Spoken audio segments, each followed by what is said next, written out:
Au nom du Père, du Fils et du Saint-Esprit, ainsi soit-il. Bien chers fidèles, aujourd'hui, la Sainte Église nous propose de nous unir plus particulièrement à toutes nos âmes du purgatoire, aux âmes de nos défunts, à tous ceux qui ont pu connaître la mort, tous ceux qui ont pu nous quitter, tous ceux qui maintenant sont loin de nos yeux, mais sont toujours en lien avec nous, spécialement par le lien de la foi et de la charité. Nous n'écoutons pas souvent cet évangile que nous devons entendre, de cette première messe de Requiem, où le Christ annonce sa puissance. Par sa simple voix, par le simple son de la voix du Fils de l'homme, les morts ressuscitent. C'est vrai habituellement, et d'une manière courante, et on ne sent pas véritablement le miracle pour chaque confession, là où le Fils de l'homme intervient, là où sa parole montre sa puissance, le péché est détruit, et lorsqu'on est mort à la vie spirituelle, on revient à la vie. Et si c'est vrai, au niveau, on pourrait dire ici-bas, in via, comme on dit en latin, ici-bas sur la terre, c'est également vrai de l'autre côté, lorsque les morts auront entendu le Christ, ils ont cette capacité à vivre éternellement. Et ceux qui sont destinés à la vie éternelle, nous le savons, ont cet examen de passage, ou plus exactement, cette purification à faire, car il y a toujours ce principe, devant Dieu ne siège que ce qui est totalement pur. Les âmes de tous les fidèles que nous sommes doivent donc être purifiées d'une manière ou d'une autre, et dans sa charité, le bon Dieu a donc inventé le purgatoire, ce moyen qui fait que toutes les âmes qui sont dans une certaine médiocrité de nos péchés véniels, on peut le dire comme ça, ou au moins toutes celles qui n'ont pas forcément pu tout purifier, soit les péchés véniels qui n'ont pas été véritablement regrettés, soit tous les restes de tous nos péchés déjà confessés, qu'ils soient véniels et mortels, mais dont la contrition n'était pas forcément suffisante, tout ceci est détruit progressivement par Dieu. D'une manière particulière, ce n'est plus la satisfaction, ce que l'on fait sur la terre, d'une manière volontaire, en faisant une action pour rendre à Dieu ce qui lui est dit, mais une satisfaction, c'est-à-dire le fait non plus cette fois-ci d'agir, parce que en purgatoire on ne mérite pas, mais d'une manière de subir, satisfaction, subir, mais subir de manière volontaire, véritablement volontaire, tout ce qui est nécessaire pour pouvoir aller jusqu'au ciel. Les théologiens nous disent qu'au purgatoire, bien sûr, il y a de la souffrance, mais il n'y a pas vraiment d'anxiété dans le sens où il y a une certitude d'aller au salut. Il y a de la souffrance, mais il n'y a pas d'horreur, dans le sens où il n'y a pas de démons, il n'y a pas ce pouvoir pour pouvoir aller jusque-là, mais c'est uniquement la justice divine qui intervient. Lorsqu'elle intervient, on sait que cela se paye cher parce qu'on oublie le prix du péché, tout simplement. Elle intervient par cette peine d'essence et par cette peine principale qui correspond à la peine du dent de l'enfer.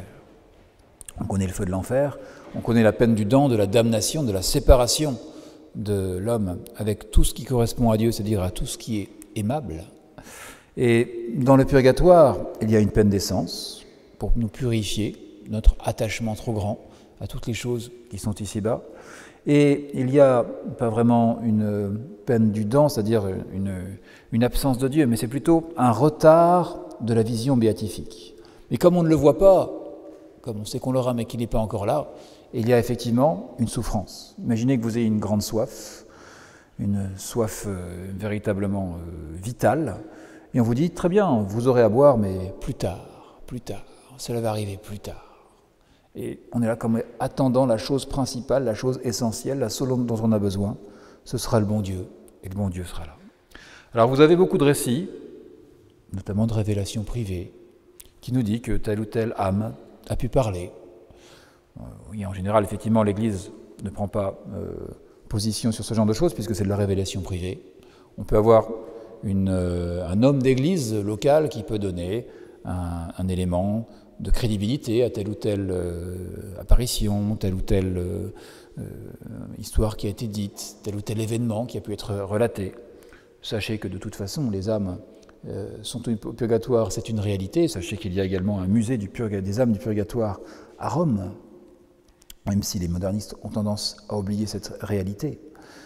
Tout ce qu'il faut nous rappeler, c'est que nous avons cette responsabilité de charité envers ces âmes, parce qu'elles souffrent.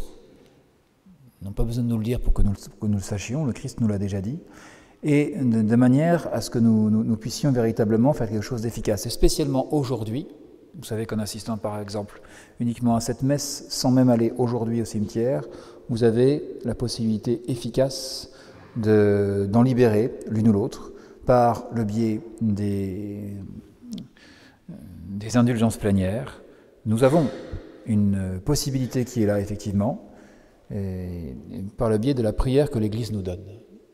La messe, et spécialement une messe pour les morts, est effectivement quelque chose de tout puissant puisque c'est la prière de notre Seigneur Jésus-Christ. Mais les limites ne viennent que de la personne qui s'associe à la prière, nous ici-bas, et de la personne qui va recevoir la prière de l'autre côté, c'est-à-dire les limites de la satisfaction qui dépend de l'âme du défunt, notamment liées, on pourrait dire, à dispositions qu'elles ont pu avoir au moment de la mort. C'est bien ce que dit saint Thomas d'Aquin. Bien sûr, vous voyez, quand on a une bonne vie, on évite de faire des péchés, donc on n'accumule pas de choses du purgatoire. Mais en plus, ce que nous avons tendance à oublier, c'est ces dispositions au moment de la mort qui doivent être bonnes dans la mesure où elles nous permettent de recevoir beaucoup plus facilement les prières que l'Église nous propose. Donc voilà un bon moment, un bon moyen pour pouvoir nous rappeler qu'effectivement, si nous connaissons des personnes, il faut savoir bien les préparer au moment de la mort. Et chaque âme du purgatoire est comme une sorte d'univers spirituel, un monde à part, un monde spirituel, qu'il s'agit de ramener à Dieu, qui gravite autour de Dieu, qui attend comme son tour pour pouvoir ensuite, dans combien de temps, elle ne le sait pas en général, est-ce que c'est un jour, un an, 10 ans, 2 heures, et ainsi aller jusqu'au ciel, attendre d'avoir la disposition ultime de pouvoir sortir de cette antichambre du paradis pour enfin voir le ciel. Et ce sont nos prières, et ce sont pas seulement nos prières, cela peut être également toutes nos œuvres de satisfaction, nos sacrifices, d'une manière ou d'une autre. Tout ceci permet de hâter leur délivrance. Profitons donc bien des indulgences, puisque c'est si facile à notre niveau de leur faire tant de bien. Profitons de ce temps de prière particulière durant cette semaine pour voir le véritable but de notre vie ici-bas sur la terre. Profitons de ces quelques jours pour accomplir la béatitude qui nous a été rappelée par le bon Dieu il y a si peu de temps. Bienheureux les miséricordieux, ils obtiendront miséricorde. Au nom du Père, du Fils et du Saint-Esprit, ainsi soit-il.